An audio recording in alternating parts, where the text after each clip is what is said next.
2 নম্বরে জাবেদাভুক্ত করতে হবে। আমরা সবাই জাবেদা পারি। নগদ বিক্রয়ের জাবেদা কি? নগদ বিক্রয়ের জাবেদা কি? নগদান হিসাব ডেবিট, যেহেতু নগদ টাকা আমার আসছে, সম্পদ বাড়লে ডেবিট, নগদান হিসাব ডেবিট, আর বিক্রয় হিসাব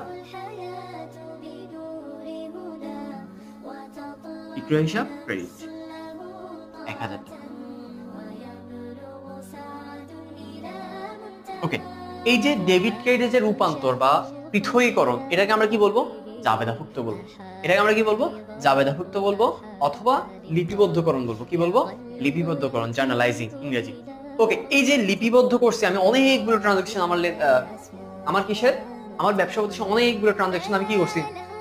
লিপিবদ্ধ করছি। কোথায়? জাবেদায়।